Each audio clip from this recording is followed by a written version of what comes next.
G'day guys, Matty from Extreme Auto Caravan and Camping with you again today. So I'm doing a modification of the Jayco. Do a lot of these. The older series of Jaycos, probably a better part of maybe 5-8 years, came out with these TPS 1230, $30 cheapy things, the horrible solar controllers. Just a pulse width modulated type of controller that you'll see once they reach full charge in your Jayco, they run up to 15 and then run down, and run back up to 15 and then run down.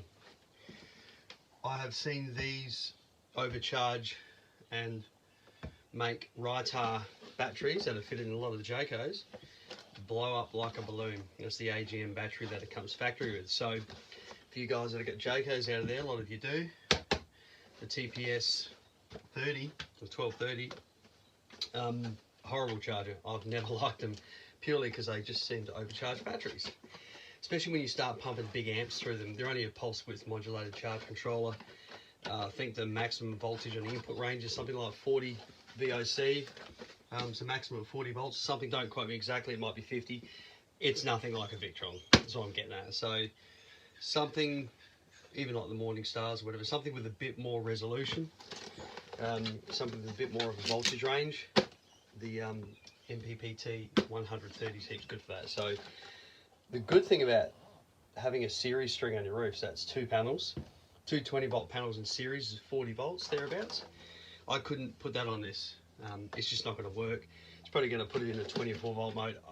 I'm not even going to bother about it. Just, out she comes, in goes one of these. Now, you've obviously got to reconfigure the system, but your advantages of going to a series string on your roof and having that 40 volts, 60 volt, even 4 panels up to 80, will still run through this perfectly, is the voltage drop.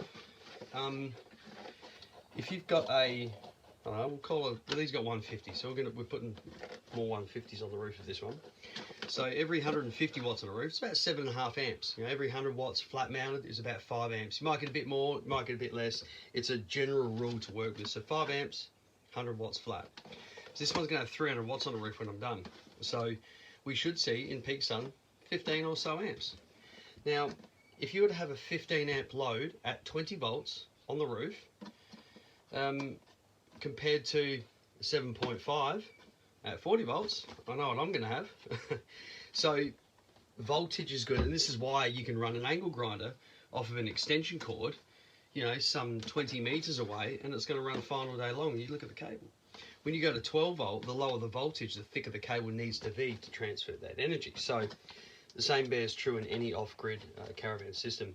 If you can get a high voltage string on your roof coming down the roof through 6mm cable, and you've only got a 5 amp load on it, yet you've got 80 volts coming down the line, I mean, that's primo. That's what you want.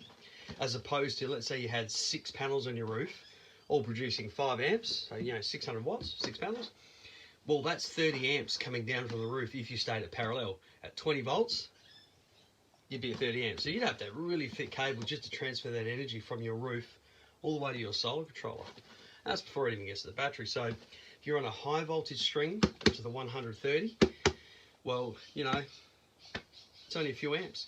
This will take care of it, and you'll see it on the app too. When you look at it, you'll see the PV voltage, you'll see the current being produced on the roof under bulk conditions. So that's this going into full charge mode, and then you'll see what it converts to actually at the battery, and it's quite significant too. And the other thing too is, some people will talk about it, but a lot of people won't, is the voltage being so high early in the morning means you're going to get more of a charge over the day. So when you've got a 20 volt panel on the roof and you go parallel and you stayed at 20 volts, that voltage gets dragged down once the controller kicks in. It'll drag the voltage down and look for where the panel's producing its most power.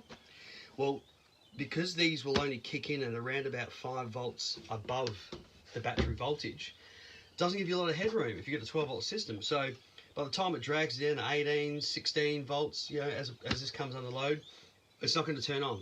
The voltage is too low. So if you've got a higher voltage string, you know, if you did double up and go 40, well, you've got more headroom.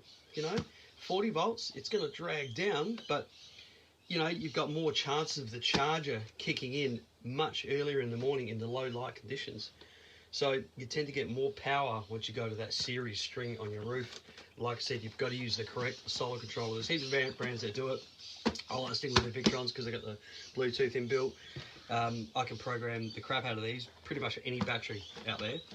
And I can customize the parameters to suit voltage drops. If the charge controller is too far away from the battery, I can work out volt drop and stuff like that. So yeah, I really love using these things. So yeah, thought I'd give you a rundown on the old Jayco replacement. Get rid of the TPS 1230 and put something better in there and you won't look back.